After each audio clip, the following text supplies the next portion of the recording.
Споминаю, я ще був тоді молоденьким студентом, я прийшов на прийом до преподобного нині вже Іова Угольського.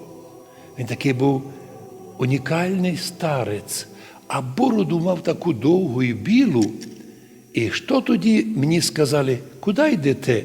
Іду до отця Іова, до нашого Серафима Саровського. А я си тоді подумав, Боже, як наші люди способні порівнювати добре з добрим.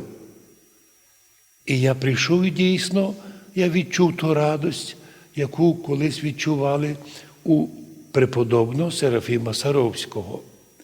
Мені радо, що нині Святої Церкви, а я, будучи юним студентом, а тоді общався з ним, взяв благословення, у духовному життю порозсуждались ми. Не можна було много говорити, бо людей много було, очередь була. Як було інтересно, в тій маленькій такій дерев'яній церкві. Коло неї церква така була хишка старенька. І так було унікально, тихо, тепло, якраз був сонячний день. Но перед тим, як прийти у село, то де подвизався преподобний Іов Уголька, вірніше, вдруг на дорозі стоїть міліцейська машина, а ми йшли пішком. Вдруг вийшли два міліціонери, представилися і сказали, документи. А ми сказали, та вот тут що, границя, або якось тут щось заборонено. Да, відповіли поліцаї, заборонено. Це є особливо охоронний об'єкт. Що тут ви охороняєте? Хащу? Ну, то є фоштер, лісник. Тут у селі Піп'єден є. І ми маємо приказ контролювати всіх, хто до нього йде. От тоді ми почувствували, що таке сила православних духовних отцов. Вот почему и ныне за нами, священниками, агентура по 10 чоловік ліпляться, слідкують, телефони слухають, хто ходив, хто просив, знімають, хто до церкви ходить. Почому?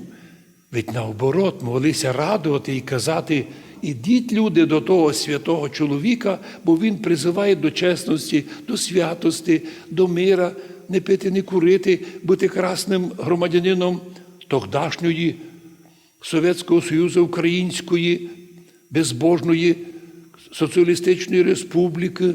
Ні. Тоді, коли держава була атеїстична, треба було всіх напудити. Ідеш до того попа.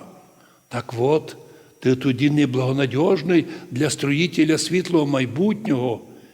Ми тепер то з позором споминаємо, яка то була позорна держава. І визволителі, котрі прийшли ніби до Закарпаття визволити від Європи, приєднали нас до Совєтського Союзу, показували нам мастер-клас, що таке мерзотне правління і боротьба з церков'ю. І я тоді порозумів величі святого Іова Угольського. І коли совершалося його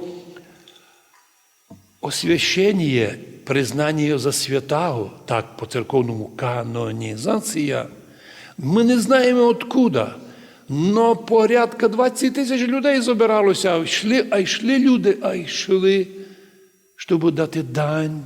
І половина людей навіть не дійшли до праздників, бо далеко було, не пускали транспорт у село, бо невозможно тоді було б проїхати.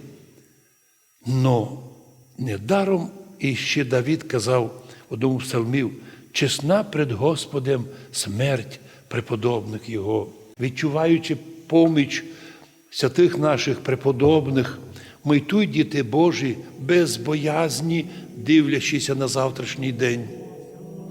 На відміну від безбожників, котрі бояться, що завтра них заберуть власть і чемодани з грішми. Тот страх вони будуть до смерти мати. А ми з радістю видимо пристань Царство Божє, де вже є наші святі. Дай Боже наслідувати колись по милості Божої, уєдно з святими, преподобним Серафімом Саровським і з нашими святими, Царство Божоє. Амінь.